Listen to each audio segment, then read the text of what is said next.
Bharat Ratna doctor Bhimrao Ambedkar की 135वीं जयंती के अवसर पर all India SC/ST railway employees association सवारी डिब्बा पुनर्निर्माण शाखा द्वारा परिसर में धूमधाम से कार्यक्रम आयोजित किया गया, जहां कार्यक्रम के दौरान बाबा साहब की प्रतिमा पर माल्यार्पण कर उन्हें श्रद्धांजलि दी गई। इस अवसर पर बड़ी संख्या में सदस्य एवं गणमान्य नागरिक उपस्थित रहे। वहीं कार्यक्रम में शामिल सभी सदस्यों ने बाबा साहब के बताए मार्ग पर चलने तथा उनके आदर्शों को अपने जीवन में अपनाने का संकल्प भी लिया।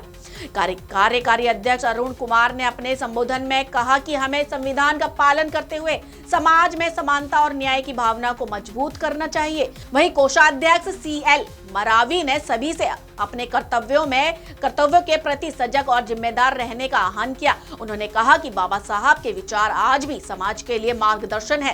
कार्यक्रम का समापन बाबा साहब के जय घोष और सामाजिक समरसता के संदेश के साथ हुआ। भोपाल से MD सरवर की खास रिपोर्ट। 135वीं जयंती पर समस्त जय भीम साथियों को मेरा जय भीम, नमो बुद्धाय। इसके बारे में यही कहना चाहूँगा कि हमारे बाबा साहब ने जो भी हमारे समाज को दिशा निर्देश दिए हैं, उससे दिशा निर्देश पर हमें आगे बढ़ना है और उन्हें अपने आत्मसात करेंगे, तभी इस समाज का उत्थान होगा। बाबा साहब ने जो अपने मूल मंत्र दिए हैं, शिक्षित बनो, संगठित हो, संघर्ष करो, ये बाबा साहब के मूल सूत्र हैं। इन मूल सूत्रों को अगर हमारे समाज ने और गैर समाज तो इसे खैर अपना रहा है, हमारा समाज ही इसे नहीं अपना रहा है। जहाँ तक मेरा विचार है कि हमारा समाज भी इसे आत्मसात करने की कोशिश करेगा, जिससे हमारा समाज का उत्थान होगा। इसलिए भी होगा क्योंकि देखा जाए, कहा जाए कि प्रतिभाओं की, दलित समाज में प्रतिभाओं की कोई कमी नहीं, इतनी कोई फैक्ट्री में इतने स्किलफुल लोग काम करते हैं, तो यह भी एक मायने रखता है। जी, हमारे लोगों में इसका बाबा साहब के प्रति काफ़ी आक्रोश है और उनके विचारों को अपनाते भी हैं। लेकिन आज 14 अप्रैल है, तो लोग अपने घरों में भी इनका जो है कैंडल मार्च करके अपना जुलूस भी निकाल रहे हैं। अपने घर में पकवान, जैसे दीपावली हम लोग मनाते हैं, ऐसे घर का कार्यक्रम चल रहा है। उस कारण थोड़ी सी हमारे कम भीड़ है, लेकिन सुबह से हम लोगों का प्रोग्राम चल रहा है। इसमें काफ़ी जी हॉल जो है हमारा भरा हुआ था, सब लोग बढ़ चढ़ के इसमें। CL मरावी जी एसोसिएशन वर्कशॉप के। सर जय भीम, जय भारत।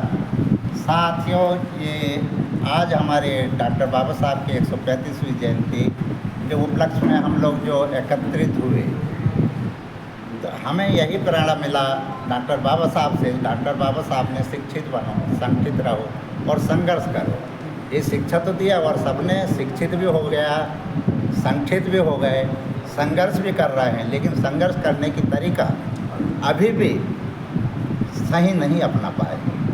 साथियों, संघर्ष करने का तरीका ये है कि एकजुट होकर के अपने अधिकार, अपने लक्ष्य को प्राप्त करने का है, और ना कि समाज के बीच में फूट डाल के अपने एक पर्सनल स्वार्थ के लिए पदों को हासिल करना है।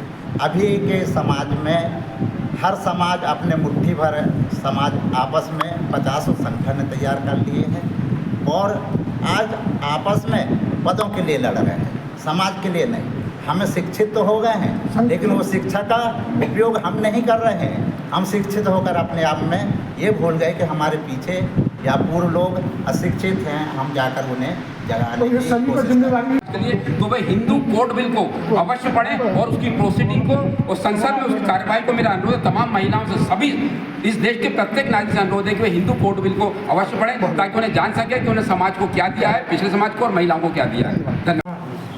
और किस तरह से आप चाहेंगे कि लोग इनके जो आदर्श हैं उनको पालन कर पाएंगे? जी, जय भीम दोस्तों। और आपके माध्यम से मैं सिर्फ इतना कहना चाहूँगा कि बाबा साहब अम्बेडकर का जो मूल्यांकन किया गया है, ज़्यादातर मूल्यांकन इस आधार पर किया जाता है कि उन्हें एक दलित समाज का निरूपित करके उनको एक समाज विशेष के साथ में समेट दिया जाता है। मेरा अनुरोध है तमाम लोगों से, आपके चैनल के माध्यम से मैं कहना चाहता हूँ कि बाबा साहब अम्बेडकर समाज की भलाई से उठकर बहुत ऊपर, भारत के सभी नागरिकों, भारत ही नहीं विश्व की तमाम कभी पिछड़ी और कुचली हुई जातियों के प्रति और समाजों के प्रति वे अपना भाव रखते हैं। और उन्होंने जो व्यवस्था की है सदियों से गुलामी की दास्ता में जो लोग जकड़े हुए थे उनको संविधान में उनका प्रावधान करके स्वतंत्रता, समानता, बंधुत्व और संपत्ति रखने के अधिकार को उन्होंने स्थापित करके उन्हें संपत्ति रखने का अधिकार दिया, शिक्षा का अधिकार दिया, उन्होंने समानता का अधिकार दिया है। साथ ही जातिवाद से ऊपर उठ करके तमाम समाज को उन्होंने ये संदेश दिया है कि सिर्फ जातिवाद के आधार पर नहीं रह सकते। आर्थिक विचारों का जहाँ तक है विचार, उन्होंने बाबा साहब अम्बेडकर के विचारों से प्रेरित होकर के रिजर्व बैंक आज हमारे इस स्थिति पे हम पाते हैं। हीराकुंड जैसे डैम, तमाम डैम, और हमारे पास में रुपए का पूरी आर्थिक समृद्धि भी आर्थिक, राजनीतिक, सामाजिक आगे आगे मैं ज़्यादा तो कुछ नहीं बताना चाहता हूँ कि बाबा साहब ने जो किया है, आज संसद में भी देखा होगा आपने, 33% आरक्षण महिलाओं के लिए महिलाओं के लिए रखा है। अगर वो आवाज़ नहीं उठाते तो शायद महिलाएं आज भी वही होती जो पहले तो साथ मैं इतना ही कहना चाहूँगा कि इसके आगे बहुत सारी चीज़ें हैं बाबा साहब ने किया है, उन्हीं का इस्तेमाल करके आप हम भी गौरवान्वित हो पा रहे हैं।